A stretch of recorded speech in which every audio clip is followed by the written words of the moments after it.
I'm going today to speak on a very vital topic, that is India-US relationship. India and United States of America are the world's largest and oldest democracies.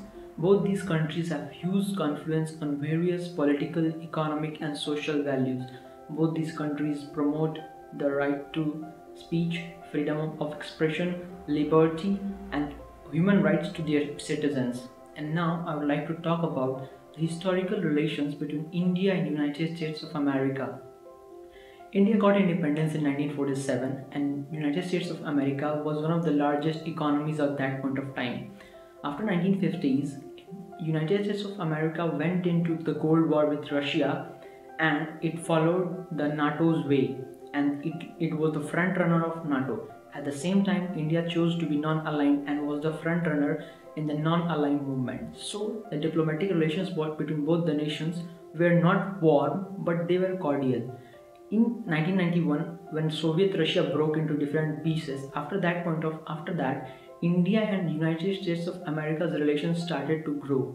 But soon in 1998, there was a huge setback to the relationship between both the nations as India conducted its nuclear test, and due to which United States of America imposed severe sanctions of India.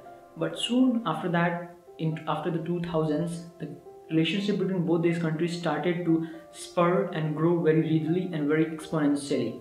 And now both these countries are very huge strategic partners to themselves. Now I would like to talk about the various areas in which United States of America and India, both these countries are helping each other to grow and develop. The first thing which comes into my mind is economy and trade. Both these countries have a trade of around $149 billion, and that's a huge amount. And this trade is reciprocal and equally better for both these countries. India is a huge exporter to United States of America, as well as India also imports a lot many things from United States of America. According to some data, the trade between both the countries are going to spur and going to grow more and more. Now I would like to talk about the second thing, which is defense cooperation. Defense cooperation between both the countries is immense. It started in 2002 when both these countries signed GSOMIA, General Security of Military Information Agreement. After that, in 2016, both these countries signed LEMUA, Logistics Exchange Memorandum of Agreement. In 2018, both these countries signed COMCASA, Communications Compatibility and Security Agreement. And in this year 2020, both these countries have signed BECA Agreement, which is Basic Exchange and Cooperation Agreement. Both these countries are indulged in various military exercises like Operation Yuddha Abhyas, and along with that, both these countries are a member of Quad and they undergo the Malabar exercise. And India is the largest buyer of United States of America's weapons, and United States of America is India's largest trading partner in defense equipments. And USA has a huge role to play in modernizing India's defense programs. Now I would like to talk about third point, which is very important for me, that is people to people connect, or you can say it's a cultural connect. Now, according to United States of America's website of Foreign Affairs, more than 4 million Indians live in United States of America, and they contribute a lot to the upliftment of American economy.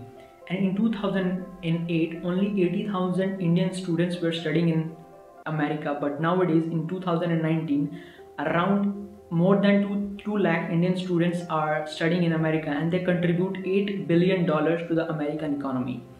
And now I would like to talk about the shortcomings between both these nations' relations. The first of all is the trade between both these countries could have been much more, but it is very less. Second thing is that both these countries are having very good defense cooperation, but at the same time, India needs to be self-dependent on defense for its own upliftment. The third thing I would like to add here is that both these countries are having huge people-to-people connect, but that leads to the brain drain from India, and that's not good in context to India. Now, before binding my speech, I'll just like to tell that we all know Sundar Pichai, Satya Nadella, Indira Nooyi, these all are the people from India, and they are contributing to the America's economy. As well as nowadays, Kamala Harris, who has been elected as the Vice President of United States of America, she is also of Indian origin. So we can say that India and United States of America has been always warm and cordial, and I would like to end up on a very positive note that both these countries' economic and other interests in diplomatic relations will grow and both these countries will become much more closer to each other.